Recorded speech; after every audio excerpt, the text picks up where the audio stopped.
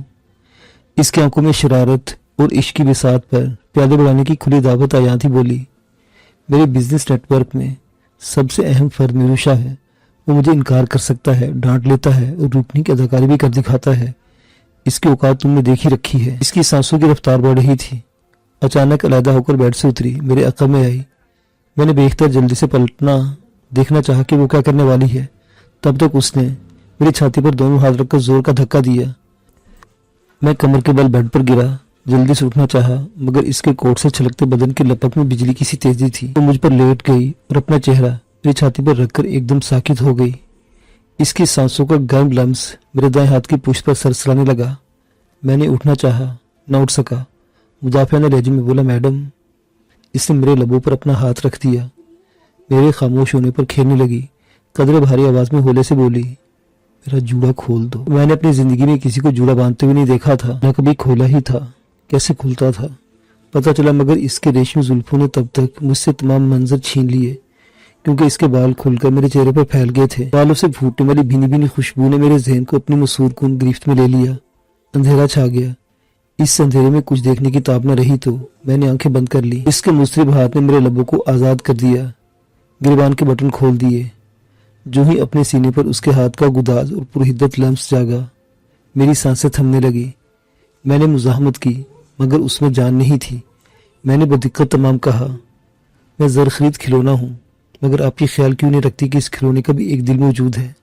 چونکی سر اٹھایا اور میرے چہروں اپنی زلفوں کی آبشار کو سرسراتے ہوئے مخمور لہجے میں بولی، تم کھلونے نہیں، میرے دوست ہو، دوست کا دل ڈھونڈ رہی ہوں۔ میں دوست نہیں، ملازم ہوں۔ آپ مجھے اپنے کمرے میں لا کر کچھ دیر کھیلتی ہیں، پھر دور جانے کا حکم دیتی ہیں۔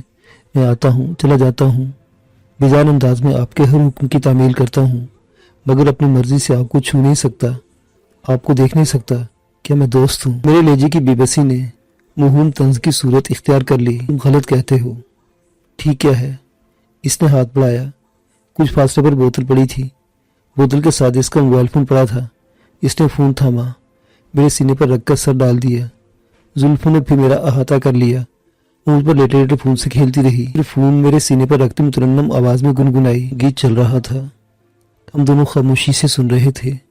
گیت تھم گیا، یوں لگا جیسے دنیا تھم گئی ہو۔ تارے جنون میں مبتلا، اپنے ہاتھ کی پیدا کرتا سرسراہٹوں سے بے خبر، جذبات سے مغلوب لہجے میں بولنے لگی، شہریار میں امیر ہوں، پڑھی لکھی ہوں، جو چاہتی ہوں خرید لیتی ہوں، انسان بھی، مگر میرا دل بھی چاہتا ہے کہ کوئی ایسا شخص ہو جو میری ان خوبیوں سے ماورا ہو کر مجھ سے پیار کرے۔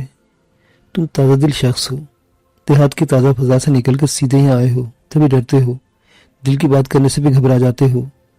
میں جس دم چاہوں کہ تم ہاتھ بڑھا کر مجھے توڑنے کی کوشش کرو، تم اپنے ہاتھوں کی رگوں سے خون کھینچ لیتے ہو، کہیں اپنی گرمی سے مجھے کوئی تکلیف نہ پہنچا دے۔ میں نے کہا، میں آپ کی بہت عزت کرتا ہوں کہ عزت کرنے کا یہی ایک طریقہ رہ گیا ہے۔ وہ سر اٹھا کر تھوڑا اوپر کھسکی، جان لبوں تک آ گئی تو وہ تھم کر بولی، شہریار، میرو شاہ نے دھن کی دنیا میرے لیے پلیٹ میں سجا کر رکھ دی، میری دولت و طاقت نے تن کی دھونکیاں میرے سامنے پیش کر دی، جیسے تم نہ چاہتے ہوئے میرے نیچے پڑے رہنے پر مجبور ہو۔ دل غزالہ غزالہ کرتا ہے، زبان میرے احترام کا کلمہ پڑھتی ہے، مگر مجھے سب کچھ نہیں چاہیے، کچھ نہیں چاہیے۔ تو کیا چاہیے؟ بے ساختہ میرے لبوں سے نکلا۔ مجھے شیلف میں جھاڑ پونچھ کر رکھی گئی وہ کتاب نہیں بننا جس کو پڑھنے کے بجائے شوق بری نظر سے دیکھ کر شیشے میں قید کر دیا جاتا ہے۔ مجھے کھولو، پڑھو، کیا لکھا ہوا ہے۔ ہو سکتا ہے وہ تحریر مجھ سے زیادہ خوبصورت ہو سکتا ہے کہ اس تحریر میں بلا خیزی ہو، جنون ہو، یا ورق خالی ہو اور کسی حقیقی شبد کار کا منتظر ہو۔ میں نے سوچا وہ تشنا تھی، اپنے پڑھے جانے کی آرزو میں گھل رہی تھی۔ تبھی میں نے آہستہ سے کہا، آپ شادی کیوں نہیں کر لیتی؟ اس کے بدن کو جھٹکا لگا۔ فون میرے سینے سے پھسل کر پہلو کی طرف گر گیا۔ اس نے چہرہ میری آنکھوں کے مقابل لا کر گہری مستفسر آنکھیں مجھ پر گاڑ دی اور ایک ذرا توقع کے بعد پوچھا، کس سے؟ میں اس کی نظروں کی تاب نہ لا کر گڑبڑا گیا۔ اس نے سر جھٹکا، اپنے زلفوں کے احاطے میں رکھ مجھ پر جھک گئی۔ دونوں آنکھوں کو چومنے کے بعد ہونٹوں کو آگ لگانے لگی، پھر چابی والے کھلونے کی طرف رک گئی، بولی، تمہاری آنکھیں سچ بولتی ہیں، زبان جھوٹ کا سہارا لیتی ہے، آنکھوں سے بتاؤ مجھے کس سے شادی کرنی چاہیے؟ میری آنکھوں میں سوائے اس کے حسن بلا جاں کی توصیف کے کچھ نہیں تھا، مگر وہ اپنے مطلب کی ہی کوئی تحریر کھوج رہی تھی۔ میں نے کہا، مجھے چھوڑ دے ورنہ میرا دم گھٹ جائے گا۔ وقت جانتا تھا کہ ایسے موقعوں پر دم نہیں گھٹتا، سانسیں گھٹنے لگتی ہیں۔ تبھی میرا جھوٹ سن کر وہ روٹ گیا اور میڈم کی انگلی تھام کر چلنے لگا۔ وہ مسکرائی، پھر کھلکھلا کر ہنس پڑی، بولی، میں جس سے چاہوں شادی کر سکتی ہوں، کس سے شادی کرنی ہے یہ فیصلہ بھی وقت آنے پر کر لوں گی، ابھی تم خاموش ہو جاؤ، میرے دل کو چند نئی دھڑکنیں لینے دو۔ ناگن کی طرح بل کھا کر سیدھی ہوئی، پھر نیچے کھسک گئی اور میرے وجود پر رہتے ہوئے کربٹ بدل کر سینے پر سر رکھ کر خاموش ہو گئی۔ میری حالت دیگر گو تھی، جسم ہلکی آنچ پر دہک رہا اور الاؤگیر ہو گیا، سانسیں غیر معتدل ہو گئی۔ جی چاہا اسے پرے پھینک کر اس دشت جنوں سے نکل جاؤں۔ شاہد سلیم نے کہا تھا کہ دنیا ٹارچر سیل ہے، مصیبت گاہ ہے۔ ایک زندہ گھر اور تڑپتی ہوئی مصیبت میرے سینے پر چڑھی، میری جوانی کی سرد سل پر مونگ ڈل رہی تھی اور پرہدہ سانسوں کی ضربوں سے میرے وجود کو چکنا چور کرنے پر کمر بستہ تھی۔ میں نے زچ ہو کر کہا، پلیز جانے دے۔ اس سے سر دائیں بائیں ہلایا، بولی، نہیں، خاموشی سے لیٹے رہو اور میرے بال سمیٹ دو۔ میرا ایک بازو آزاد تھا، جسے آدھے بال سمیٹ دیے، آدھے بکھرے رہے۔ میرا جی چاہا کہ اس کے نرموں سے رکھتے ہوئے بالوں سے کھیلتا رہوں، بس اتنی سی دیر جتنی دیر تک میرا دل دھڑک رہا تھا۔ وہ سرتپا حسن کا شاہکار تھی اور شاہکار کبھی کبھی تخلیق پاتے ہیں۔ اس سے پھر کربٹ بدلی، گردن تلے دونوں ہاتھ ڈالے اور بالوں کو جھٹک کر مجھ پر پھیلا دیا۔ میری بے بسی سے محظوظ ہوتے ہوئے ہنسی اور میرے دونوں ہاتھ تھام کر اس نے اپنے سینے پر اوپر تلے رکھ کر اپنے ہاتھوں تلے بھینچ لیے۔ میرے تنے ہوئے اعصاب بے جان ہو گئے۔ کافی دیر گزر گئی۔ اس کے سانسوں کی مخصوص تسلسل نے مجھ پر باور کرایا کہ وہ سو چکی تھی۔ عجیب اور نہ سمجھ میں آنے والی بات تھی، وہ بھرپور جوان لڑکی تھی۔ اس عمر میں لڑکیاں تنہائی میں بے فکری کی نیند نہیں لے پاتی، خوابوں کی چھیڑ چھاڑ کی زد میں آدھی سوتی آدھی جاگتی ہیں۔ متصاد یہ کہ وہ جس دنیا میں سانس لیتی تھی، اس دنیا میں اپنے سائے پر بھی شک کرنے کا رواج تھا۔ بظاہر یہ اس کا بیڈ روم تھا، مگر میں جانتا تھا کہ وہ یہاں سویا نہیں کرتی تھی۔ سونے کے لیے وہ اس کمرے سے گزر کر کسی اور جہان میں جایا کرتی تھی، جہاں سے اپنی حفاظت کے بہت سے انتظامات کر رکھے تھے۔ آج سبھی احتیاطوں کو بالائے طاق رکھ کر میرے سینے پر لیٹی سو گئی تھی، یوں کہ اسے مجھ سمیت کسی سے بھی کوئی خطرہ لاحق نہ ہو۔ اس کا وجود بھلے موٹے کوٹ اور پینٹ میں چھپا ہوا تھا، اس پہ ہاتھوں اور چہرے کے کچھ بھی ننگا نہیں تھا، مگر میرا احساس بہنا پا تھا۔ میری عمر بھی آتش گیر تھی، ایسے میں اس کا شعلے کی نوک پر گہری نیند سو جانا حقیقت کا پرتو نہیں تھا۔ وہ یقیناً بن رہی تھی، مجھے بنا رہی تھی۔ میں نے ایک طویل سانس لی، بدن ڈھیلا چھوڑا اور اپنا دھیان بدلنے کے لیے کمرے کی دکھائی دینے والے گوشے پر نظریں جما دی۔ سب کچھ ویسا ہی تھا جیسے میں نے اس سے پیشتر ملاقاتوں میں دیکھا تھا۔ اگر کچھ بدلا تھا تو وہ میرا مقام تھا، میری حیثیت تھی، جس وقت شدید ہیجان اور جذباتی بھوچال کا شکار تھی۔ ہاتھ حرکت کے قابل نہیں رہے تھے اور نہ ہی میں نے ہلا کر نئے فتنے کو جگا سکتا تھا۔ اس لیے میں نے اپنے ہونٹوں سے اس کے بالوں کو چھیڑا، کوٹ کے کالوں کو دانتوں میں لے کر ننے ننے جھٹکے دیے، مگر وہ ٹس سے مس نہ ہوئی۔ کافی دیر گزر گئی۔ اس کے استغراق اور سکوت میں کوئی تغیر وقوع پذیر نہ ہوا تو میرا دل بری طرح دھڑکنے لگا۔ میں کب تک اپنا دامن بچائے کہ بے جان انداز میں اس کے خوبصورت بدن تلے دبا رہ سکتا تھا۔ یہ شبہ تھا کہ وہ جاگتے ہوئے سونے کی اداکاری کر رہی تھی، مگر پھر مجھے اپنا خیال بدلنا پڑا۔ کوئی شخص اتنی دیر تک ڈھیل بن کر خاموش نہیں رہ سکتا تھا۔ مجھے یقین کرنا پڑا کہ وہ سو گئی تھی۔ ہم ابتدائی شب میں کمپیوٹر کالج کے کانفرنس روم سے نکلے تھے۔ بیڈ کے عین اوپر آویزاں دیوار کی گھڑی پر وقت دیکھا تو معلوم ہو کہ رات کے 10 بجنے لگے تھے۔ اس کی خوابگیدگی کا دورانیہ 1 گھنٹے سے متجاوز ہو گیا تھا۔ اتنی دیر سے میں اپنے آپ سے لڑ رہا تھا، کبھی ہار کی طرف مائل، کبھی جیت پر استوار۔ لڑکھڑاتے ہوئے ذہن کو قابو میں رکھنا مشکل تھا، مگر اسی شخصیت کی ٹرانس، حاکمانہ مزاج اور اپنی حیثیت کا حقیقت پسندانہ احساس میری فتح میں بنیادی کردار ادا کرتا رہا اور میں کوئی حرکت کے بغیر پڑا رہا۔ پھر 10:30 بج گئے۔ دل میں خوف جاگے کہیں اس دار پر لٹکتے ہوئے پوری رات آنکھوں میں نہ کاٹنی پڑ جائے۔ ایسے ہی وقت میں اس کے موبائل فون کا بزر بجنے لگا۔ میں نے چہرے پر پھیلے بالوں کو سر ہلا کر ایک طرف ڈھلکایا، دیکھنے کی جگہ بنائی اور موبائل فون کی روشن اسکرین پر جلتے بجھتے ہندسوں کو دیکھنے لگا۔ میڈم کے بدن میں کوئی حرکت پیدا نہیں ہوئی تھی۔ میں نے کہا میڈم آپ کا فون بج رہا ہے۔ میں نے اپنے ہاتھوں کو ہلایا۔ میرے یرغمالی من میں نیا فتنہ جاگ پڑا۔ لہجہ بھر میں پورے بدن میں بجلی کی رو دوڑا دی۔ بدقت تمام ہونٹ بھیج کر آنکھیں سختی سے میچ کر میں نے خود کو سنبھالا۔ وہ کسمسا کر بیدار ہو گئی تو میں نے اپنی بات دہرائی۔ وہ خمارآلود لہجے میں بولی بجنے دو، کوئی ضروری کال ہو سکتی ہے، نمبر دیکھ رہے ہو تو بتاؤ۔ صرف آخری 3 ہند سے اس کی آواز مترشح تھی۔ میں نے اسکرین پر دیکھا، پھر کہا 099۔ وہ بیزاری سے بولی ان نون نمبر ہے، کسی کے ہاتھوں میں کھجلی ہو رہی ہے۔ بزر ایک مرتبہ بج کر خاموش ہو گیا، پھر بجنے لگا۔ وہی نمبر جگمگا رہا تھا۔ وہ بولی وہی ہے نا؟ جی، میں نے کہا۔ مجھے اپنی آواز کی شکست کی از خود احساس ہوا۔ کمزور سی صدائے احتجاج بلند کی، میڈم خدا کے لیے مجھ پر رحم کریں۔ اس نے رحم کرنا نہیں سیکھا تھا، نہیں کیا تو میں نے ہونٹ بھیج کر اپنے ہاتھ کھینچنے چاہے۔ وہ بظاہر بے جان در حقیقت چوکس تھی۔ میرے ہاتھوں پر اپنی گرفت مضبوط کرتے ہوئے ہنسی، بولی کچھ دیر ایسا ہی پڑا رہنے دو۔ مجھے خود پر ترس آنے لگا ہے۔ مجھے بھی تبھی کہہ رہی ہوں کہ کچھ دیر تک زندگی کا احساس حاصل کرنے دو، پھر تمہیں گھر جانے کی اجازت دے دوں گی۔ موبائل فون کا بزر تیسری مرتبہ بجنے لگا۔ اس نے میرا دایاں ہاتھ چھوڑ دے بولی کال ریسیو کرو اور وائڈ اسپیکر آن کر دو۔ میں نے بتایا کہ مجھے اس کے موبائل سیٹ کے آپریٹنگ پینل کا علم نہیں تھا۔ اس نے میرا دوسرا ہاتھ بھی چھوڑ دیا اور ناگن کی طرح تڑپ کر اوندھی ہو گئی۔ ہاتھ بڑھا کر فون قریب کیا مگر بیڈ پر پڑنے دیا۔ کال ریسیو کرتے ہوئے بٹن دبایا۔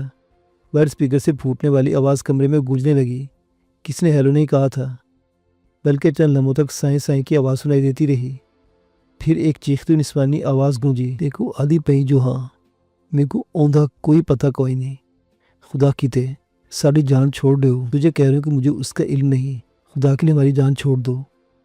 نسوانی لہجے سے عیاں تھا کہ وہ کوئی بوڑھی اور ان پڑھ خاتون تھی جو بڑے درد میں ڈوب کر چیخی تھی۔ وہ آواز اپنی تمام تر توانائی کے باوجود کسی شعلے کی طرح بھڑکی تھی، کسی کوندے کی طرح لپکی تھی، کیونکہ مجھ پر ڈھیر پڑے۔ میڈم شکیلہ کے سست وجود کو اچانک زوردار جھٹکا لگا۔ وہ تڑپ کر اٹھی، اس کے ہٹتے ہی میں بھی اٹھ گیا۔ اس نے فون اٹھایا، زور سے ہیلو کہا مگر اسے جواب نہ ملا۔ ایسی آواز سنائی دی جس سے صاف پتہ چلا تھا کہ بولنے والی بوڑھی خاتون کو کس نے زوردار تھپڑ دے مارا تھا۔ اس کی چیخ بڑی دردناک تھی، اللہ دا نہ ہوئے، میرے کو نہ مارو، نہ جو برسا سکتی جو او موئی کتبدی ہے تو کیویں منیندے، ہائے بھی میرے ربا، یعنی اللہ کا نام مانو، مجھے نہ مارو۔ میں نہیں بتا سکتی کہ وہ کہاں ہے، تم لوگ کیوں نہیں مانتے، ہائے میرے ربا۔ وہ میری طرف پشت کیے گھٹوں کے بل بیٹھی فون کو گھور رہی تھی۔ میں جلدی سے بیڈ کی پائنتی کی جانب آیا۔ اسے دیکھا تو شائستہ رہ گیا۔